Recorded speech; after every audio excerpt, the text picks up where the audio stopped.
क्या आप भी सीबीएसई के दिए हुए रिजल्ट से अनसैटिस्फाइड हो? क्या आपको भी लगता है कि सीबीएसई ने आपके साथ में नाइंसाफी की है? क्या आपको भी ऐसा लगता है कि सीबीएसई ने थर्ड पार्टी से आपका आंसर कॉपीज चेक करा के कुछ गलत कर दिया है? तो इन सारी गलतियों को पकड़ने या फिर क्या सही है और क्या गलत, उसके ऊपर बात करने के लिए आज का ये वीडियो आपके लिए है। सभी इसको अंत तक देखिएगा ताकि आप पूरा का पूरा पार्ट सीबीएसई की तरफ से भी सुन पाए।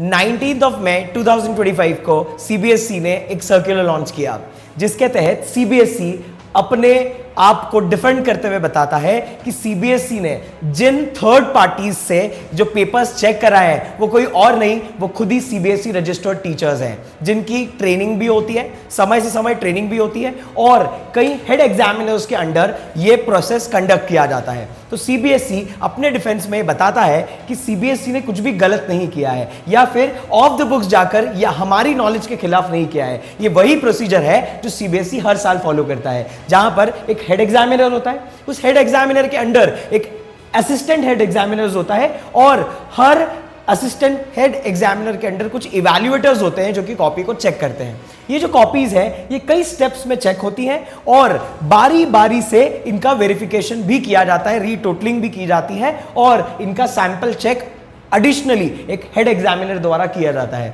तो सीबीएसई का कहना भी गलत नहीं है कि सीबीएसई ने इसमें कोई गलती की होगी, क्योंकि जिन भी लोगों को ये चेकिंग का काम दिया जा रहा है उनको पहले ट्रेनिंग दी जाती है कि किस तरह से कॉपी चेक करनी है, किस तरह से मार्क्स अलॉट करने हैं और किस तरह से उसका वेरिफिकेशन होगा। तो ये तो हो गई सीबीएसई के डिफेंस की बात, है ना। वहीं पर ये जो अगला सवाल आता है कि सर अब सीबीएसई ने तो अपनी बात रख दी, क्या हम हमारे मार्क्स के लिए कुछ नहीं कर सकते? तो सीबीएसई ने बोला कि irrespective of whatever their evaluators has done, उसके बाद भी अगर किसी भी तरह की मिस्टेक होती है तो सीबीएसई उसको सुधारने के लिए भी आपके सामने कुछ ऑप्शंस रखता है।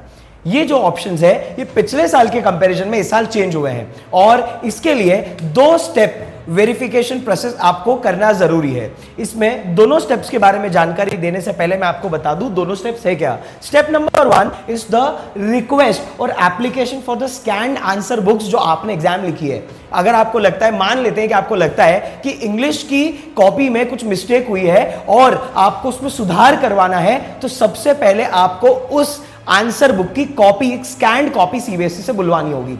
सारा प्रोसीजर ऑनलाइन होगा, जहां पर आप एप्लीकेशन फॉर्म भी ऑनलाइन दोगे और आपकी आंसर बुक भी ऑनलाइन वे में ही आपको मिलने वाली है। सेकंड स्टेप याद रखना, अगर आपने सेकंड स्टेप आजमानी है, सेकंड स्टेप पर जाना है, तो फर्स्ट स्टेज का फुलफिल होना बहुत जरूरी है।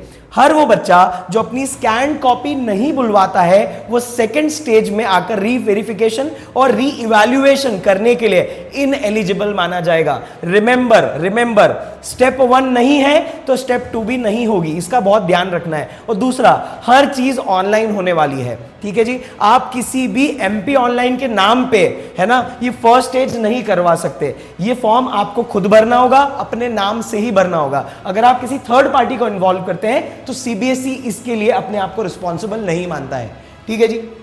सेकेंड स्टेज में जिन बच्चों ने पहली स्टेज में अपनी आंसर बुक्स मंगवा ली है वो लोग ही सेकेंड स्टेज के लिए अप्लाई कर सकते हैं, जहां पर अगर बच्चे को लगता है कि उसको सिर्फ टोटलिंग में मिस्टेक समझ में आ रही है, चेकिंग वगैरह सब कुछ सही हुई है, तो वो वेरिफिकेशन करवा सकता है। वेरिफिकेशन करवाना सिर्फ टोटलिंग के खिलाफ ही जंग लड़ना होगा। वहीं पर अगर बच्चे को लगता है कि उसकी चेकिंग भी गलत तरीके से हुई है या उसको मार्क्स कहीं गलत अलॉट हो गए हैं तो वो री इवैल्यूएशन भी करा सकता है। तो जो सेकंड स्टेज है इसमें 2 चीजें होंगी, पहला वेरिफिकेशन और दूसरा री इवैल्यूएशन। चार्जेस के बारे में डिस्कस कर लेते हैं बच्चों के, क्या पैसे लगने वाले हैं और क्या डेडलाइंस हैं जो सीबीएसई ने फाइनली डिक्लेयर कर दी हैं। अगर 12th क्लास के बच्चे हो और सैंपल पेपर कॉपी, है ना, आंसर बुक्स की सैंपल कॉपी बुलवाना चाहते हो, 12th क्लास के बच्चे हो, तो आप इसके लिए एप्लीकेशन दे सकते हो 21 मई से लेकर 27 मई तक, 21 मई से लेकर 27 मई तक। और अगर आप 10th क्लास के बच्चे हो तो आपके लिए जो डेडलाइन है, समय का डेडलाइन है, वो 27 मई से लेकर 2 जून तक रहेगा। 27 मई से लेकर 2 जून तक रहेगा। 12th वालों के लिए सैंपल कॉपी का रेट एक कॉपी का 700 रुपए रहेगा, जबकि 10th वालों के लिए वही सैंपल कॉपी का रेट 500 रुपए पर सब्जेक्ट की स्कैंड कॉपी रहने वाला है। डेट्स सभी ध्यान से देख लीजिएगा। 12th वालों के लिए जो डेट है वो 21 मई से लेकर 27 मई तक ही है, जबकि 10th वालों का पोर्टल 27 मई को खुलकर 2 जून के दिन खत्म हो जाएगा। 2 जून के दिन के बाद आप एप्लीकेशंस नहीं कर सकते हैं। ठीक है जी।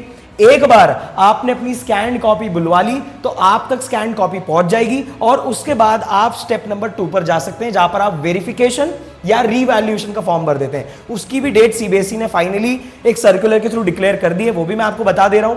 पहला, अप्लाई ऑनलाइन करना है मेरे बच्चों। आप ऑनलाइन ही अप्लाई करोगे, कॉपी भी ऑनलाइन आएगी, जो भी जजमेंट होगा वो भी एक सर्कुलर के फॉर्म में दिया जाएगा। इसके बाद 12th क्लास के लिए जब आप वेरिफिकेशन या रीवेरिफिकेशन का रीइवैल्यूएशन का फॉर्म भरने वाले हो तो उसकी डेडलाइन है 28 मई से लेकर 3 जून। 28 मई से लेकर 3 जून तक जो भी आपके पास जैसी कॉपी आ जाती है वैसे ही आप रीवेरिफिकेशन और रीवैल्यूएशन का फॉर्म भर सकते हैं, जहां पर वेरिफिकेशन करवाने का मतलब टोटलिंग में मिस्टेक निकलवाने का खर्चा 500 रुपए पर आंसर बुक आएगा। वहीं पर अगर आप रीइवैल्यूएशन कराते हो तो हर क्वेश्चन को चेक करने के लिए 100 रुपए भरने होंगे। ठीक है, जैसे मान लेते हैं आपको 10 क्वेश्चन ही चेक कराने हैं तो 100 × 10 1000 रुपए सीबीएसई को देना होगा फॉर रीइवैल्यूएशन, जहां पर कॉपी पूरी चेक होगी वापस से। ठीक है, इसके बाद अगर बात करें 10th क्लास के बच्चों के लिए तो यहां पर रीइवैल्यूएशन और वेरिफिकेशन करने की डेट 3 जून से लेके 7 जून तक रहेगी, जहां पर आप इसके लिए अप्लाई कर सकते हो। ठीक है जी। 500 रुपए वापस से वेरिफिकेशन के होंगे और 100 रुपए पर क्वेश्चन हर बार एक स्टूडेंट को सीबीएसई को जमा करना होगा जितने भी क्वेश्चंस वो चेक करवाना चाहता है। आई होप आप सभी के लिए ये डिटेल्स बड़ी काम की है और मुझे लगता है डेडलाइंस सभी को याद रखनी चाहिए, क्योंकि एक बार डेडलाइंस चली गई, एक बार डेडलाइंस निकल गई तो इसके बाद आप एप्लीकेशन नहीं कर सकते, एप्लीकेशन नहीं लगा सकते। एक और चीज बता देता हूं, ये वाला जो पोर्टल है, ये वाली जो एप्लीकेशन है, फाइनल है। एक बार आपने वेरिफिकेशन करा लिया, रीवैल्यूएशन करा लिया तो सीबीएसई का डिसीजन सर्वमान्य रहेगा।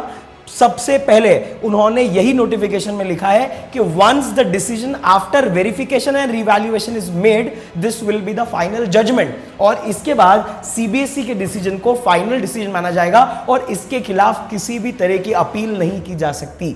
ठीक है, तो एक लीगल सर्कुलर नोटिस के थ्रू सीबीएसई ने तो अपना काम कर दिया है। मेरे बच्चों, मुझे लगता है कि आपको भी जल्द से जल्द अगर डिससैटिस्फैक्शन है तो आप लोगों को भी क्या करना चाहिए, ये वेरिफिकेशन का काम और रीइवैल्यूएशन का काम जल्द से जल्द इनकी डेडलाइंस के साथ में मीट कर लेना चाहिए। सो आप भी अगर मेरे बच्चों अनसैटिस्फाइड हो, ना खुश हो, तो मेरे को लगता है सीबीएसई एक बराबर से एक जस्टिफाइड मौका दे रही है ना, अपने आप को सही साबित करने का और आप लोगों को अपने मार्क्स वापस से गेन करने का।